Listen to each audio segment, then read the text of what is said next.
Welcome, welcome, welcome. Brave dreamers, big thinkers, You-est You community, soul family.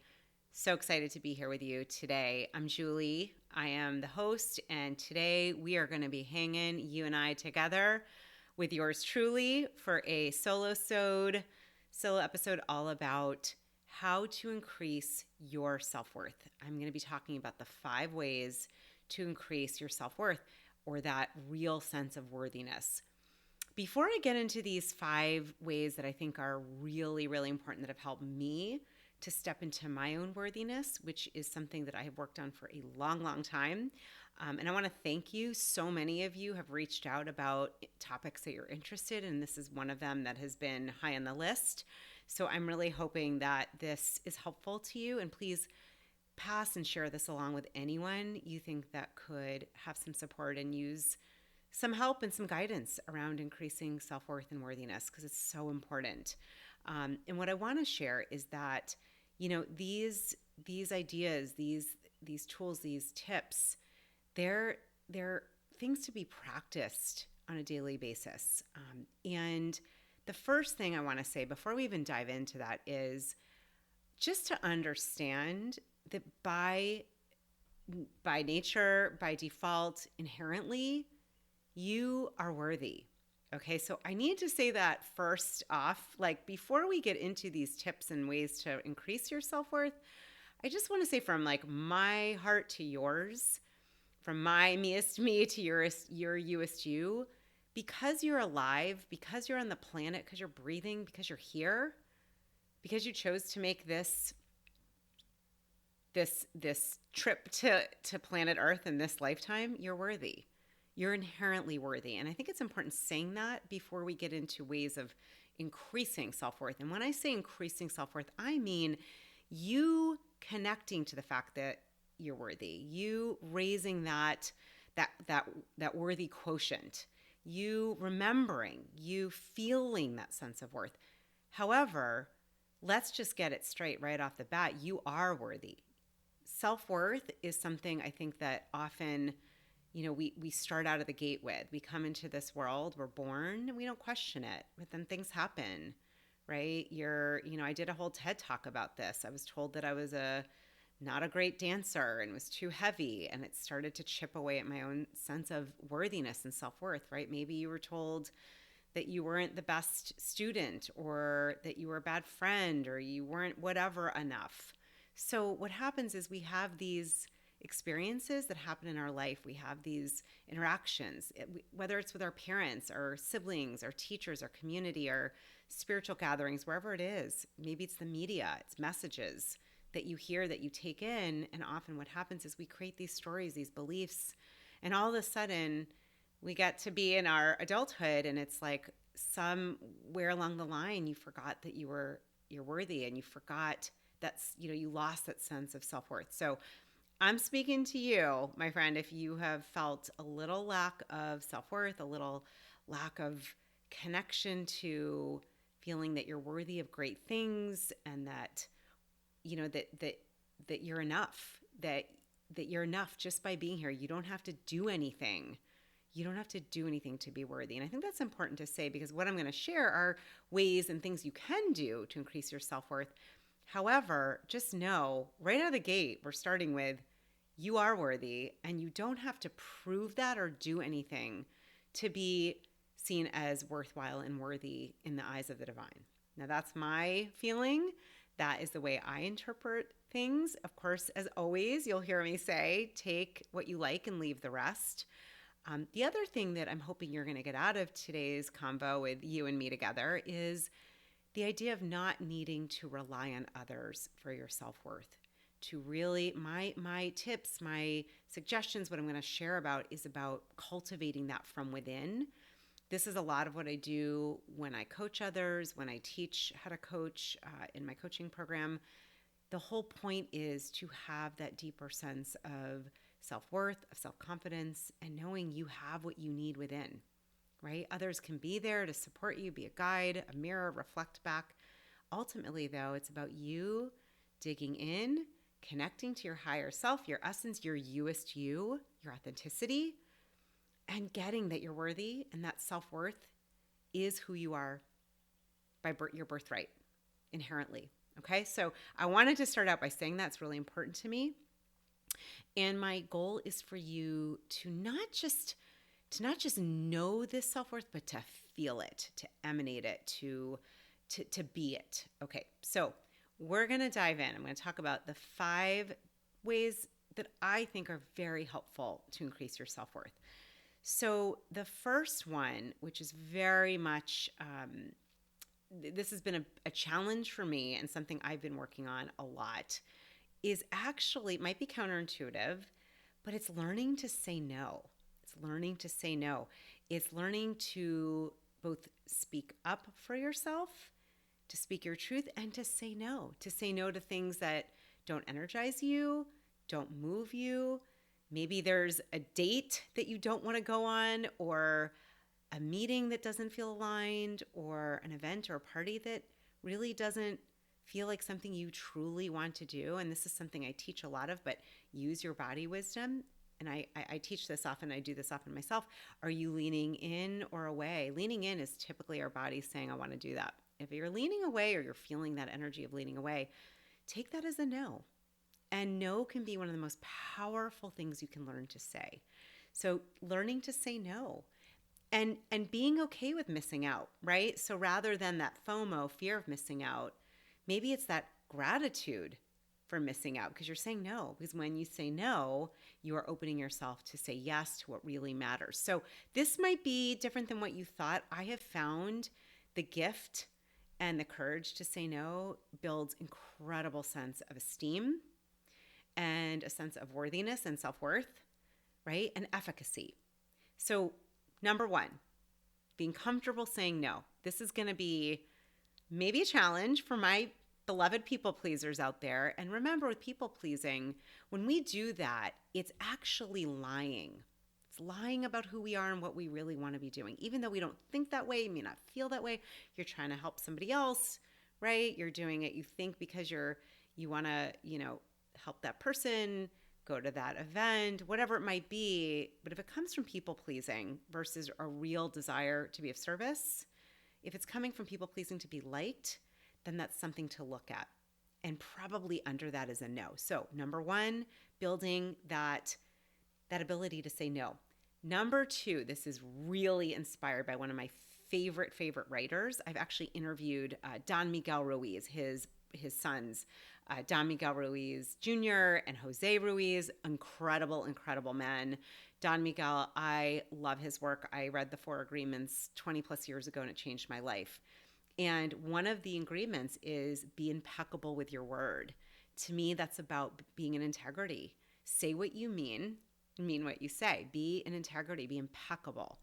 Be squeaky clean with what you're saying to yourself and to others. And that's the little catch, not just with others, my friend, to yourself. What are you saying to yourself? Be impeccable with the words you're saying to yourself. So a great little side tip, if you would like to get a sense of what you're saying to yourself, and I do this with clients all the time to get a really good sense of, okay, what am I saying to myself in the course of a day? Get a little notebook or your notes in your phone and just start tracking, right? All the things you're saying to yourself, especially the things that are negative, right? We want to look at those and see, what is it I'm saying to myself? You want to be impeccable with your word. You want to be impeccable with your word. So if you say that, you can be there to help your friend move out of her apartment on Saturday, but then all of a sudden you don't want to do that, but you gave your word, then you either need to clean it up with her and be honest, or be impeccable with your word and show up. So be impeccable with your word would mean cleaning up if you're not going to go and showing up if you are. So be impeccable with your word, being really, really careful with those words that you're saying to others, but especially to yourself. That's number 2. Okay. And that in itself could be a whole podcast episode with impeccability of words and what you're saying to yourself. Really great tip is to notice and to track what you're saying so you can start to see how you speak to yourself. Because what we say to ourselves is so important, right? That's going to affect your thoughts, your feelings, your actions, your results. If you've heard of the TFAR method or the TFAR methodology, right? Thoughts, feelings, action, results. Well, those thoughts often start with what you're saying to yourself. So if you want to shift how your results are, you want to shift how you're feeling and your thoughts, you got to look at what you're saying. All right, we're going to move on to 3. This is the third tip in ways to increase your sense of self-worth and efficacy and confidence. So important. Okay, and I've done an episode, I think about a year ago on this, and that is all about forgiveness, forgiving yourself. See, when we hold on to resentments, to shame, to feeling regretful, right? That's going to usurp your sense of worthiness, feeling good about yourself. So it's really important. Yes, you want to forgive others, but you've got to really, really do that work to forgive yourself. And for any of my friends out there, if any of you who've been part of a 12-step program, for example, there is a whole step on this. The 4th step is all about learning to forgive. It actually has 3 steps included, 4th, 5th, and 6th. And what do? You start with a list of resentments. The people, the places, the institutions that you have resentments towards. Well, I would encourage you to put yourself on that list. Start with yourself. What are you resentful about? Where have you not forgiven yourself? Right? Maybe you gotten into a relationship that was really, really not aligned. Maybe you took a job that felt like you sold your soul. Maybe the way that you've been parenting this past year, summer, whatever it might be, has not been your best. Maybe you lost your temper with your spouse or your best friend. Maybe you were really crappy to yourself, right? And chose to eat over it or drink over it. Whatever it might be, I really recommend that you do some inner work around forgiving yourself. It is so powerful and will help to free you and help you to see and feel your own self-worth. So forgiveness and forgiveness of yourself, I would put yourself first. And then sure, you could put others there that you might have resentments toward. But in this episode, I really am going to encourage you to focus on you, my friend. All right, that's number 3. Number 4, I love this one. I was trained in a strength-based way of looking at life. When I got my master's degree in health and wellness coaching, I went to Maryland University of Integrative Health here in Maryland. Amazing university. And the whole program was focused on from a positive psychology based slant, which is all about looking at your strengths. We tend to look at our deficiencies. And part of that is because of the negative bias. You probably know this. Like as human beings, we tend to look as a way to keep ourselves safe and protected at things that we're doing that we did wrong, that we feel like we could have done better, where we acted out, where all of that negative bias is real. And it often takes quite a bit more positive experiences to overcome that negative bias. But the great news is, because of neuroplasticity, which you probably also know about, which is the ability to change our wiring in our brain, because we know that what fires together wires together. So if you start changing the way that you're talking to yourself, back to the words that you're using, if you start changing that over time, like minimum 30 days, but usually it's more like 90 to 120 days, we know because of the neuroplasticity research and in our brain that we can change that wiring. We can change the way we're behaving and being towards ourselves. And one of the best ways to do that is to come from a strength-based approach. So focusing on your strengths. This might take a little bit of work as well. And what I would encourage is getting a journal, and I do this, and really look at, first of all, doing an inventory. What are my strengths? What are your strengths, right? So that might be some of those values that you're living in your life, like integrity. Maybe one of your strengths is creativity. Maybe one is entrepreneurial thinking, open-mindedness, resilience. Maybe a strength is your empathy, ability to relate to others. So what I would encourage you to do is make a list of your strengths. And if you need help, find some friends around you. Ask a partner, a spouse, a dear friend to kind of help you. Ask them, what do you see in me? Or some of my top strengths. Start to look at those strengths. You also, if you're into assessments, I'm into assessments, I must admit, there is the VIA strength assessment, and it's free, and you could take that, and it does look at what you value, what strengths you value. There's also the Strength Finder assessment, and I believe it's like a $50 assessment, but you could take the Clifton Strength Finder assessment, and it will tell you those top strengths. right? So I know for me, the top one is positivity, which, by the way, there's like an underbelly to positivity, because sometimes looking at things always from that slant of like, how is this going to be even better for me? How am I learning? It can be a great strength. And sometimes, though, it's important to look at life and not always look at just what's positive, right? Some of the things the shadow work, right? So that's a way to tap into your strengths if you want to go the assessment route. But you could sit down, get a journal, and really make a list. What are things that you value, and what are your strengths? You'll know this. Where do you get energy? Where do you thrive? And really be honest, and don't be ashamed to put this out there. This is so important. We all have strengths, and part of building your self-worth is knowing them, being them, living them, breathing them, but you got to know them. The second piece to this is kind of like the bonus work, is really tapping in on a daily basis, and certainly, every week. Where were you tapping into those strengths today, in this week, in your business, in your work, with your family, in your life? Where are you tapping into those strengths? So maybe creativity, right? Creativity might be one of your strengths. Perhaps you had to tap into creativity. If you have kids and, they didn't have camp because it was canceled because the weather or something happened, and you had to, on the fly, think of something fun to do for that week. I've been there. Creativity is an amazing strength. So you leaned on creativity. Why you do this is because what you're doing is you're telling yourself and your subconscious, you're focusing on those strengths, and what we appreciate appreciates, and what we focus on expands. The other thing is those strengths are there, they exist, and we want to bring them up to the surface. So focus on your strengths. Make that a daily practice before you go to bed. Look and, do a little inventory. How did I express those strengths today? How did I tap into empathy, right? Or entrepreneurial thinking, or open-mindedness, or having a big heart, or generosity, or authenticity, or integrity. There's so many strengths. Or positivity, right? Or maybe it's logical thinking. Like, really make that list, and then go into each end of the day and look at how did you tap into those strengths. This is definitely a way I found that has helped me build my self-worth, that has helped many of the clients I've worked with over the past decade, and I use this all the time. I try to use it with my kids too. So it's something you could even do if you have children or nieces or nephews or kids that you work around or work with. Ask them, what are some of your strengths? I'd love to know. And how are you using them? Do this for yourself.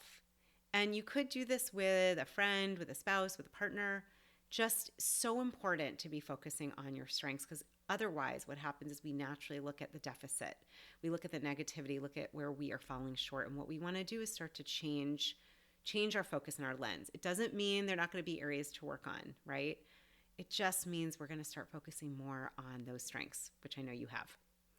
All right, my friend, the last one, and this is where I go more into that spiritual territory, but for me, this is just crucial and key.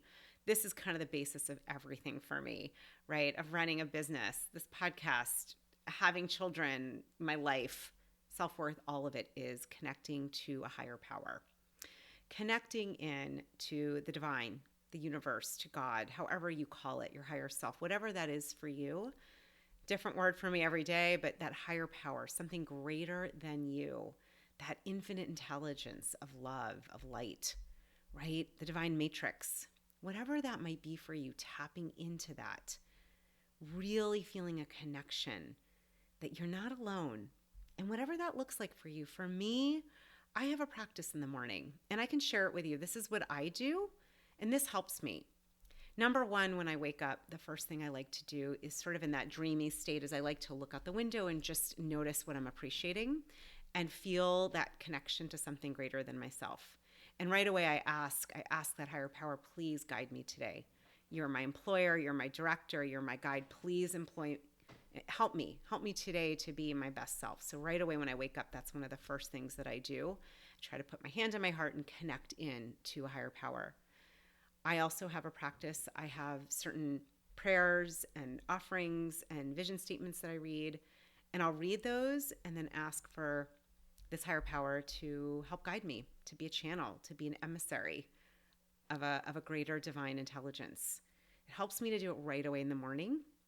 I can tell you I've done a lot of research here, and it's a whole different day when I don't do that. So I like to do that right away. And then I do, for me, I do practice the heart math work. I have an inner balance, and I love using that, and it helps me to stay in heart coherence. I've been practicing that twice a day, but I like that in the morning.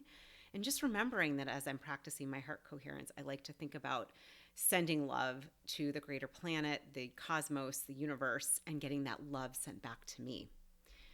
And then lastly, I like to do, when I have time, it's called two-way prayer or intuitive journaling, where I just literally write, hey, higher power, what would you have me know today? And I pause, I listen, and I write down whatever I hear. And that's my routine. That's what works for me. Sometimes I do it in a really shortened version because I don't have time. It's like, a minute of each, but it's just that taking that moment to connect in to something greater than myself before I go out into life. So I am hoping that is helpful for you. And I would just say, make that your own. How would you connect to the divine, to God, to higher power, to the universe?